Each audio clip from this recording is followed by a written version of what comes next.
Hello everyone, it's Fjeller, and welcome to the 4th Night of Lost Souls challenge, which is Welcome to the Candy Shop. So the evil Bozel has stolen all our candy, and like all sensible people, we're going to resort to violence to get it back. Unfortunately, it looked like he was ready for us, so he has prepared for us a two-phased fight. As usual, I'll be using my freebie/SR team, although this time I am going to be using Parn, who is a limited character. And yes, I actually did sweep my Parn up to 6 stars, don't at me.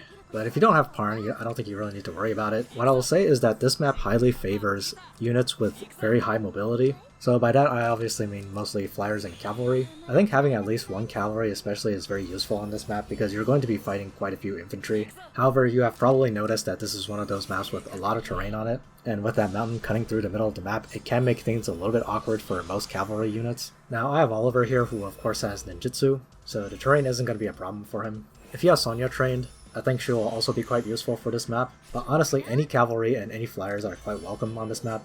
Obviously if you're using a strategic masters team, you can just bring Altamiller and everybody will fly over everything.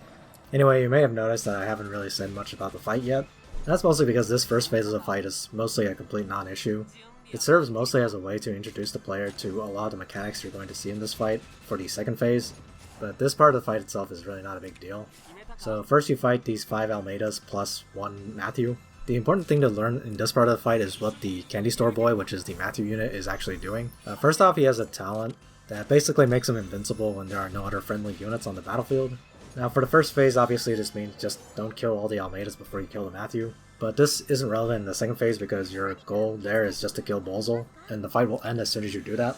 He also has a passive that says when he is below 50% health, he causes all his allies to take more damage. This passive also gives every single one of his allies a damage boost if he dies. So the idea here is that you're supposed to attack these Candy Store Boys and lower their HP to below 50% health, but you don't want to accidentally kill them, because then all of his allies get the damage boost and that is not fun for you. Aside from that, he has a single target attack that significantly lowers your damage output, and he has a 3-block AoE centered around himself that actually does a lot of damage. It's a 0.6 times multiplier, and it stuns every single unit hit. Now out of these, the stun from its AoE is both resistible and dispellable, so the debuff itself isn't really that big of a concern. However, in the second phase of the fight, you're going to be facing multiple of these Candy Store Boys, and if they all decide to blow up their AoE in your face at the same time, then that will not be fun for you, especially if there is another Candy Store Boy that already died. Anyway, the other enemy you have here are these Almeidas, these Candy Store Assistants. As you can see, they don't really do anything worth noting.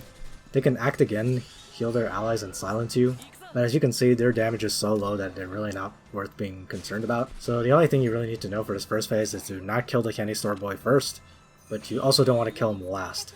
Otherwise, it's a very straightforward fight. The only other thing I think worth mentioning is the fact that you shouldn't stick to the northern part of the map. Try to have your units in the middle, or basically anywhere except for the northern part of the map on the turn you finish these guys off, because the next phase just starts immediately and all the enemies spawn on the northern side of the map. Now the interesting thing about this challenge is that the second phase of the map, even though the enemies spawn immediately after the first phase is done, they actually do not aggro you.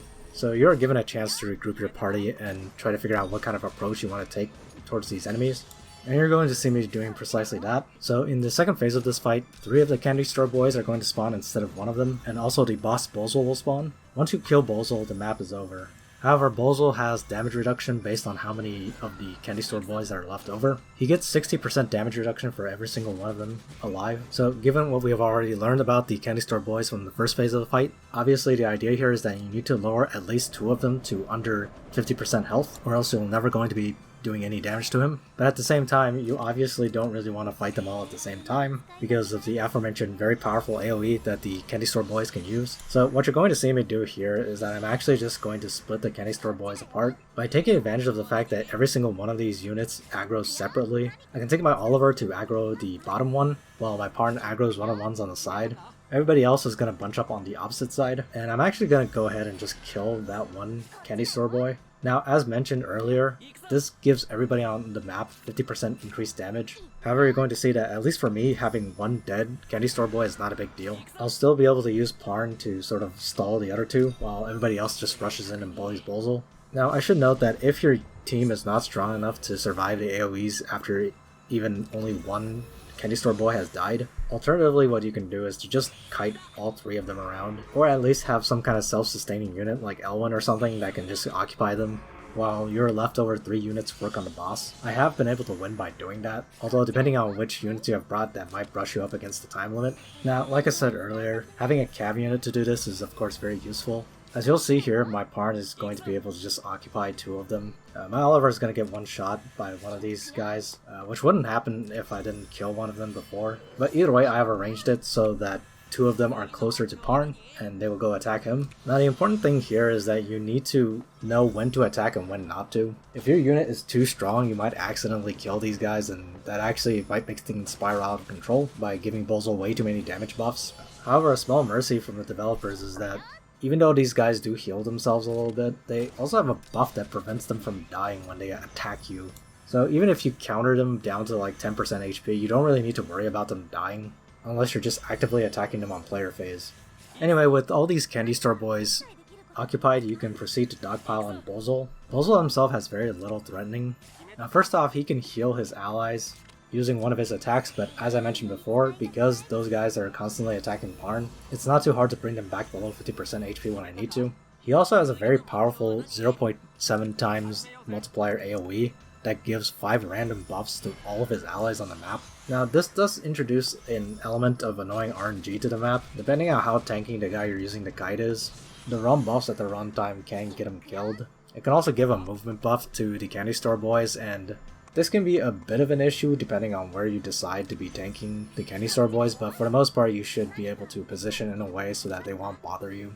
The AoE itself can be very threatening, as I mentioned before, especially if multiple candy store boys are dead. But if you can survive all the hits from here on out, the fight is pretty straightforward, and you can even just surround Bozel if you want to and bully him. The final thing I will note is that you can actually silence all the enemies on this map, including the boss. So if you have enough offensive power from the units you brought, one option you could try is to just kill all 3 candy store boys, silence Bozel, and then just dogpile him. He doesn't have that much HP, so it actually shouldn't be too hard to kill him. Although, obviously relying on silence in this game is a lot of RNG. Most skills people use to silence enemies only have a coin flip chance of doing it. Now, of course, there are archer skills that also silence, but if all 3 candy store boys are dead, when you cast the silence, there's a good chance you'll just get countered to death. So personally, I prefer this safer and pretty reliable method of taking him out. Overall, this challenge is a little bit more tricky than the last couple, but as long as you understand the mechanics, the only thing you really need after that is a certain amount of stats to make sure you don't get one shot by the enemies, and it should be very clearable for most of you. Anyway, that's all I gotta say about this challenge. I'll see you guys next time.